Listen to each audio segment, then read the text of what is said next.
Good afternoon, everyone. My name is Kate Colangelo. I am a senior account manager supporting the Slate House, and I'm very excited to be here to talk about productivity with Kylie and Nick today. Kylie is a member of the Clarity team. She considers herself a champion of organization both inside and outside the office.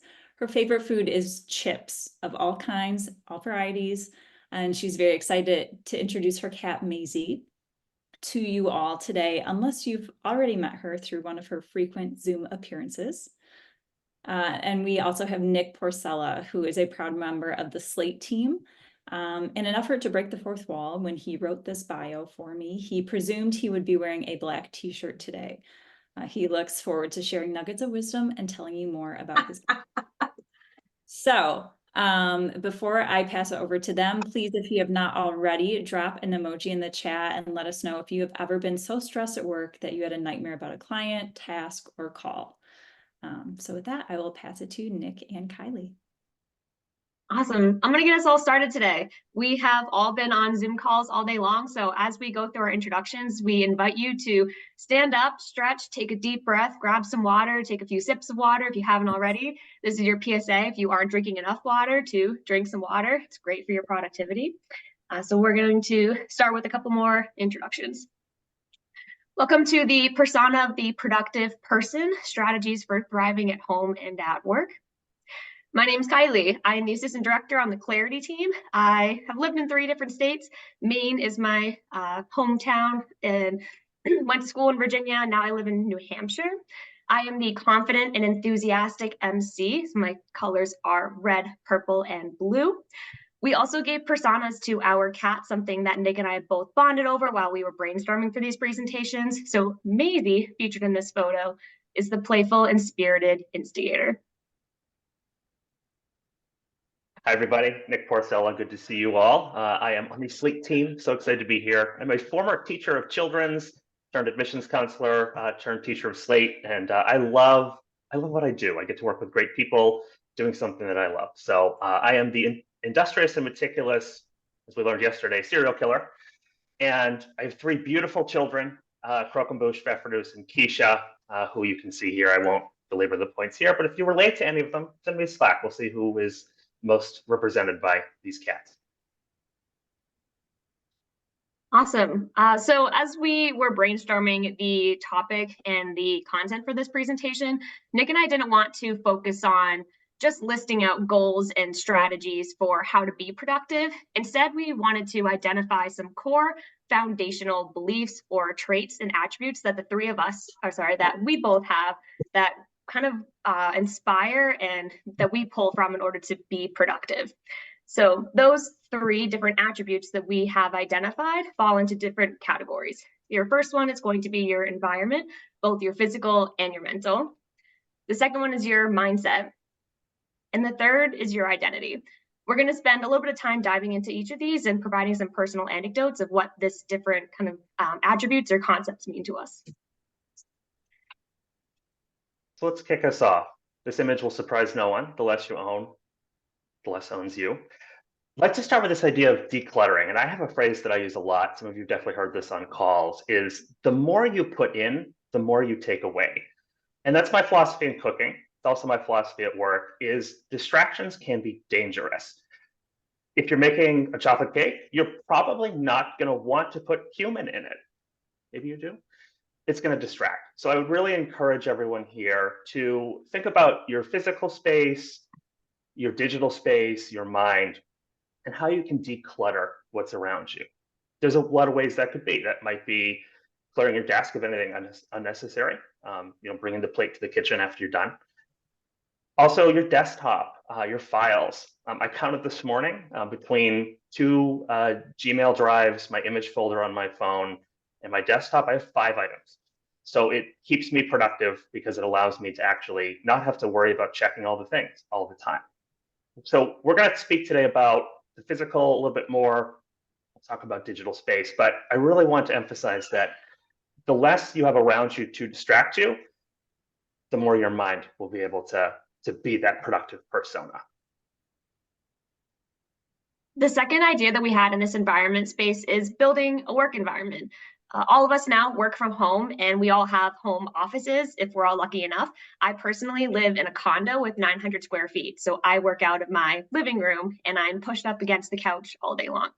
So building an environment that I could be productive in was key for myself.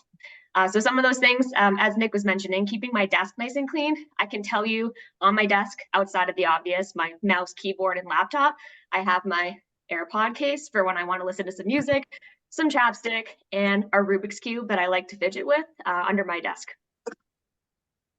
I also have a horrible habit. Again, Bridget just attested to this in the chat. She's seen my house. But if there's one dirty dish in my sink because I just made breakfast or lunch, I have to go take care of that. I cannot focus at work unless that dish is put away. So making sure that my house is clean, my chores are done, are both two concepts that for me, I need to have completed in order to be productive and focused at work. Yesterday in one of the meetings we had, someone was talking about how they have a non-traditional desk or office chair that they work out of. I think that's really key and important. Your desk office space in your home doesn't have to look like a traditional office or cubicle. It should be what you design and what you choose to make that as fun and as productive as a space that you can work out of. So if it is a fun chair, if you want to work off an exercise ball, if you want to sit on your floor, if you want to work out of your kitchen, whatever space you need to be able to work out of and be productive in, that's what we recommend for you all. And shocker, we're not getting out of this presentation without talking about the idea of minimizing. And this can look different for everybody. I won't go into the story that I know a lot of you know is pre-pandemic, I started this minimalist journey very arbitrarily, started with 3,000 something things and now live with about 100 possessions. That's a whole story for a different day. But what I want to encourage everyone here is the quality over quantity mindset and trying to deepen your experiences with what you already have, what's already around you. I am a former high school teacher. I taught 9th and 11th grade English for just a year. That's how long I made it. But one thing that did stick with me is this principle of honoring silence. And so minimize, like decluttering, like building your work environment. It doesn't have to be just the physical. This can be the idea that do you always have to be doing something? I really encourage you to think about that. And if your answer is, well, no, then that's a good step towards your personal productivity. But if your answer is yes, I always have to be doing something, I would challenge you and say, who said that? Who told you that? Was it a parent? Was it a teacher? Was it you? I really would encourage you to think deeply about why you're always trying to get things done. Honor the silence, minimize the things, the distractions, and we'll repeat this mantra: the less you own, the less owns you.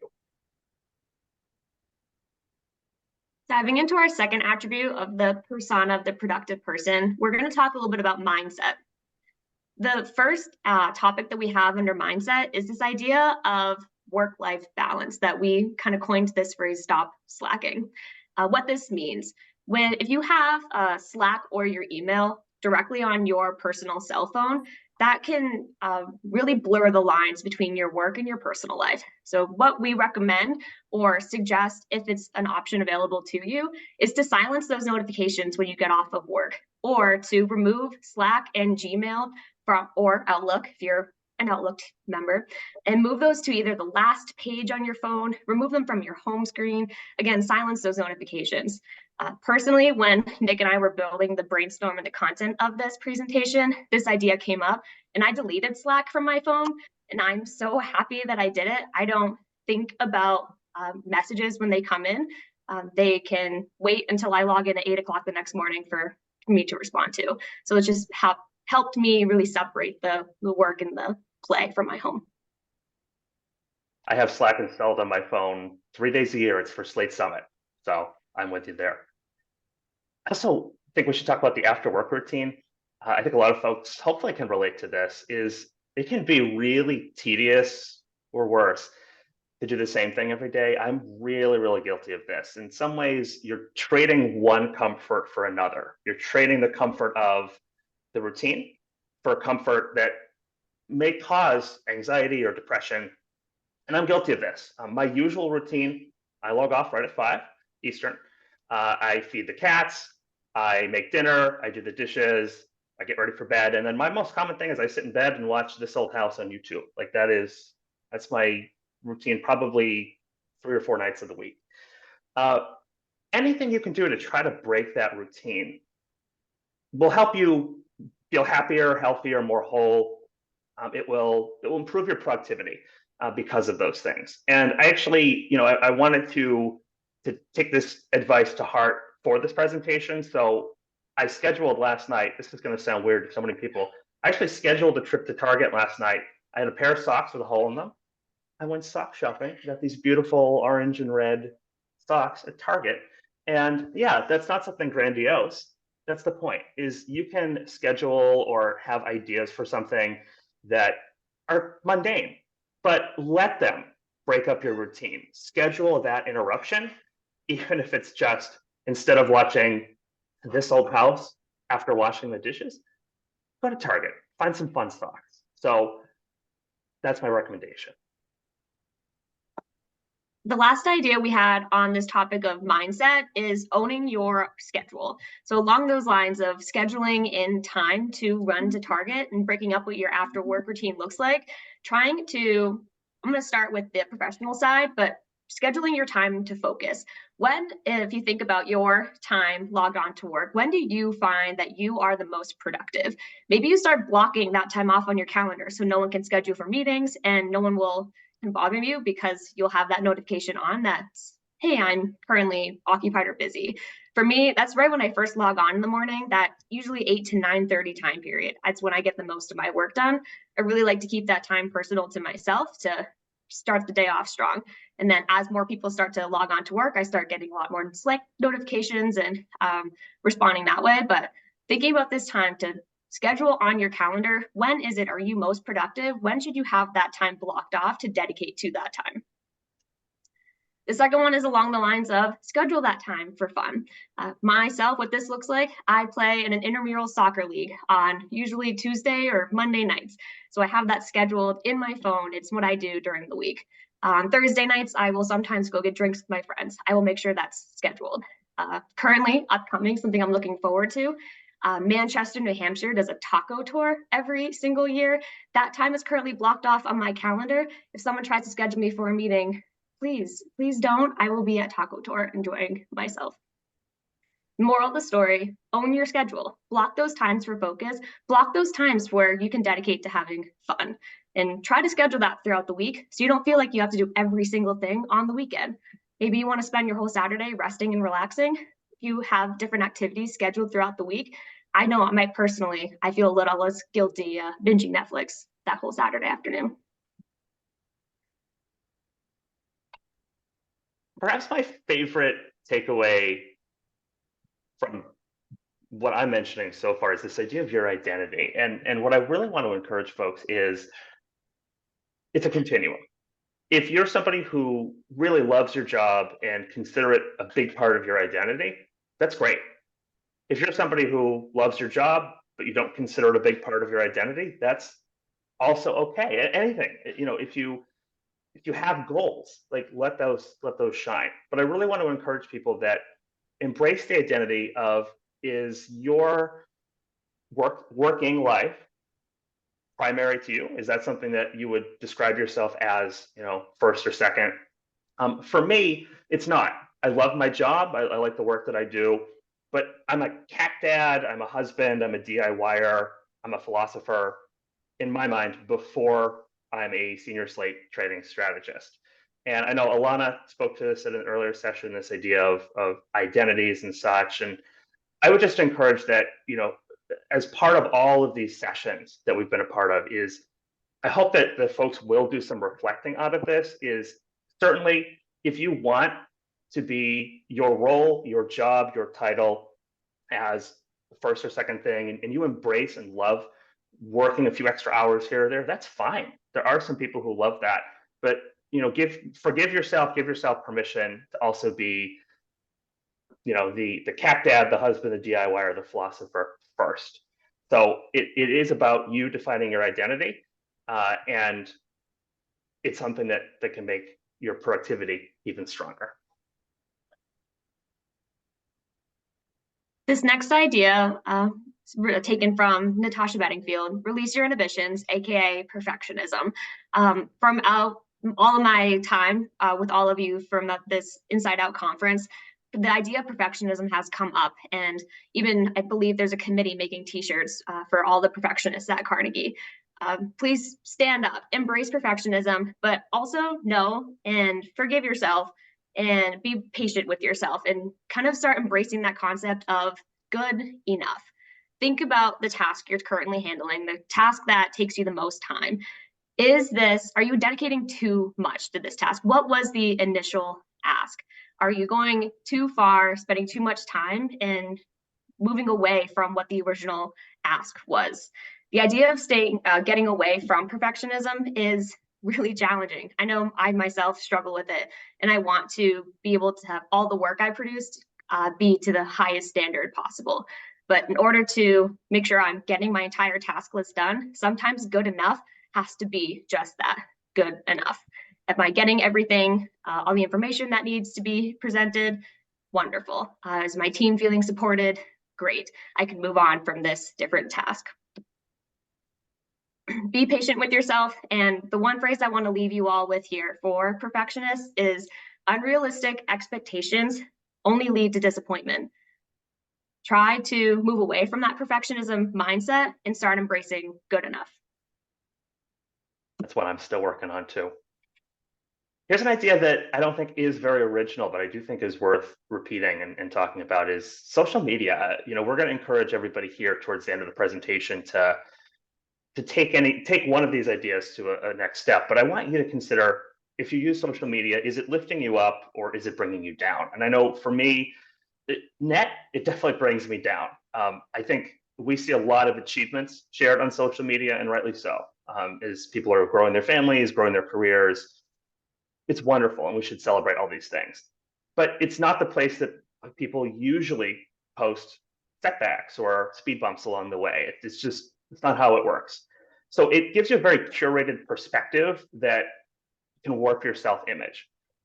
The other thing I found in the social media journey and trying to decrease my presence is that sometimes, again, going back to this idea of quality over quantity or vice versa, so I view sometimes it's not always a good thing to have such easy access to all of these people. It really dilutes the opportunity to have those deep, meaningful conversations. And so I much prefer to, as much as possible, meet with people in person than I do to see these hundreds of different people online. So our challenge to all of you, our charge is think about social media. Think about the things you subscribe to. Are they lifting you up or are they bringing you down? Nick and I also have a number of different resources that we want to share with you all. So kicking us all off, if you did not know, there is a productivity tips Slack channel. Yours truly is the one who created that. Please come and join us. It is such a cool spot to share tips, tricks, hacks for all the different softwares and tools we use all day long. I've learned so much that has helped me just find little tiny efficiencies throughout my day. I know I've seen a lot of great books recommended the last couple of days, and my reading list has grown. So we didn't want to make this list too long. But I'm sure a lot of you have heard of these books at the very least. A lot of you have read them. Atomic Habits is a really superb read. It's one of those very few self-help books that I found to be insightful and have actionable items. Of course, The Life-Changing Magic of Tidying Up, still one of my favorites. It's just a really great way to get that philosophical approach on stuff. Take the plunge. Kylie and I have been hinting at this throughout, but you don't have to do everything all at once. You don't even have to do one of these things fully, but start to dip your toe in the water. See what happens if you delete Slack from your phone for a week or put it on the last page of your phone. See what happens if you remove your work email from your phone for a week. Try deleting one social media account. There's not really a rush in all this, but if you're somebody who is really looking to be more productive, more happy, healthy, and whole, it can't hurt to try one of these things. And I really believe that anything you do to take that next step will help you feel a lot better. We're also big fans of updating your calendar. So Kylie and I both like to schedule our fun. I also, this is the productivity nerd in me, is I schedule quarterly time to clear things out. So once a quarter, I will just block off 2 hours. I'll clear out my desktop. I will clear out my Google Drive. Anything that I don't need goes away. So I do schedule that time. It's especially true at the end of each year, like December. It's a fun time of year for me. I get to hit the delete button a lot. So obviously you don't want to delete everything. Everybody has different roles and some people need a lot more than others. But definitely schedule that time. Try it out. We did want to leave you also with some strategies to explore, and we listed out a few of our favorites. The first one's called Eat the Frog, and the intention behind this strategy is to do the task when you log on for work that day that you are dreading the most, that you know is going to take you the longest amount of time. Do it first, get it out of the way, and the rest of your day is looking up already from there. The second strategy is the 2-minute rule. Again, first thing when you log on in the morning, are there a couple of tasks that could take you less than 2 minutes? Take them, go for it, get those off your task list. I know in Asana, if I see a volume of tasks, that's overwhelming. But if 5 of them are less than 2 minutes, I can quickly start deteriorating that long list. And it makes me feel that I have the time and the bandwidth to accomplish everything that I have scheduled for that day. I'm a huge fan of lists. Personally, this might not be for everyone. If it's in my brain, it looks and feels a lot longer than it is. If I can write down exactly what I need to do, it does seem a lot more accomplishable. Another one is the Asana t-shirt custom label. This is something that I love to teach my team. Asana does allow you to use custom labels. It's on your task list. If you go to My Tasks, there's a customize button in the top right-hand corner. There's so many cool features, but one of those is to be able to create custom labels. And then you can use those. My recommendation, again, is t-shirt sizes. So small, medium, large, or extra large. Start labeling your tasks so you can see a quick visual of what are small tasks, what are large tasks, what are extra large tasks, and what are some of those more medium sized. It'll just help you visualize and quickly see what kind of plan out your day, what's going to take you the most time. And then use Eat the Frog to do the extra large task first. Last but not least, we would love to hear from all of you. We invite you all to reach out to us with any of your questions, your resources, anything that we could possibly even help you with, even if you want to talk and get to know our cats a little bit more. We are both welcomed and open to any conversations from you all and want to hear from you. So last couple notes, and then we're going to open it up for some conversation here. I know we have a large group, so thanks everybody for being here. But from Atomic Habits, James Clear has this really great quote. I think this is actually Lincoln's quote, but whoever it is, it's a good one, is walk slowly, but never backward. Doesn't matter how you start any of these things, but we really encourage as you go in your journey, doesn't matter. Start slow, try one thing, try half a thing, try something for 5 minutes. It's better than nothing at all.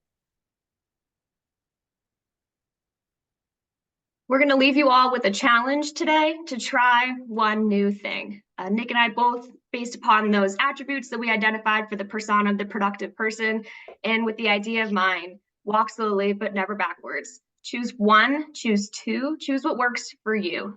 Pick something that you really stood out today and try to implement it into your workload. If that doesn't work for you, that's perfectly fine. We took things that we, again, were passionate about and that worked for us, but it's not going to work for everyone. So be creative and never stop questioning how you could be improving your work life and your outside of work life too. So we welcome questions. We welcome, we did want to intentionally save time at the end. So if any folks have questions or if you have tips, I saw some good ones in there.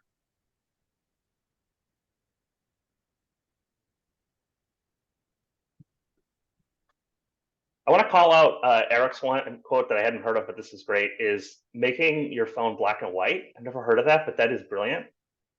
It'll make everything look a little bit less shiny. Amy, I absolutely love your idea to do main quest versus side quest.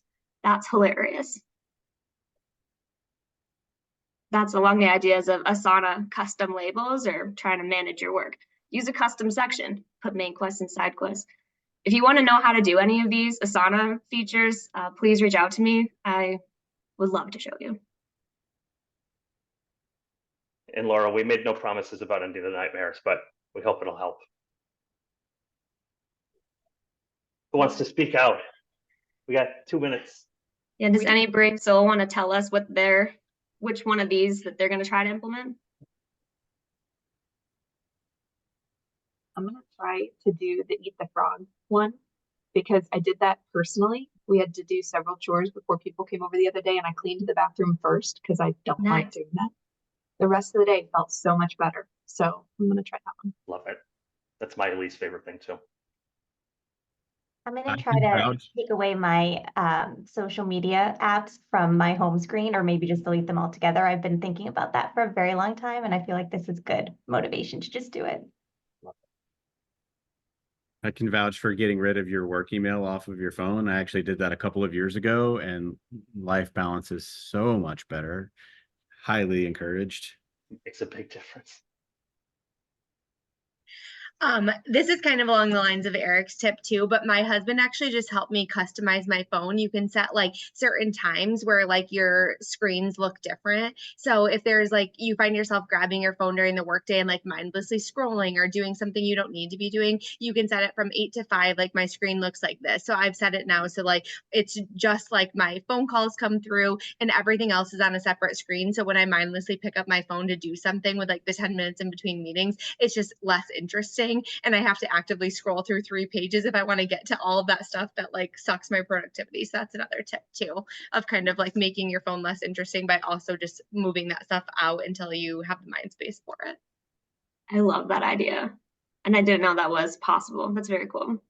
I've kind of done that with my Gmail too. I use I put this in the productivity channel, but Boomerang for Gmail, you can schedule pauses. So you can have your inbox paused at certain times of day and then let it all like all the emails come in at a certain time. So you can not be bothered by the little number that's rising as you're working on things. Yeah, someone put in the chat, but like focus modes. And if you're somebody who like is married to your work apps, which I highly recommend breaking up with your work apps. But if you can't, because sometimes life happens, I would definitely recommend a focus mode where during certain times, if you know you're going to be on vacation, you can turn on vacation mode and it will not allow your work stuff to come through. Or if you know you're going to be on meetings and you only want like really important, you can set it to certain people. So say you know your mom might be in an appointment today and you want your mom to be able to call you, but nobody else right now. Set it to just mom can come through. There are so many settings on your phone that allow you to customize who can reach you, when they can reach you. And so I really recommend like, again, there are certain things we can't always avoid. I think sometimes you need to have access. Your Wi-Fi goes out. You want to Slack the team that, oh my God, my Wi-Fi is out. That's fine. But setting barriers and boundaries is really, really important. And your phone can do that for you. It is so smart. That's why they're called smartphones. Listen to them. You know, we just came from that AI presentation. They're smart. I was just thinking that maybe we can leverage AI in this. I started making myself take my full lunch break at least 3 days a week after the new year, and my work-life balance has drastically improved. So all the perfectionists out there who feel like you always have to be working, you do not. Lunch is an important meeting. Schedule it. Schedule lunch on your calendar. Thank you all so much for sharing those additional tips with us. These are things that we didn't even know were, I'll speak for myself, I didn't know were possible. So being able to have all of these wonderful, smart, intelligent minds share how they find efficiencies and productivity in their day. Join us all in that productivity Slack channel. I'd love to continue to share all of those wonderful ideas. Thanks so much, everybody. And thanks to Kate. Thank you. Thank you, Kate. Have a Bye, good everyone. one, everyone.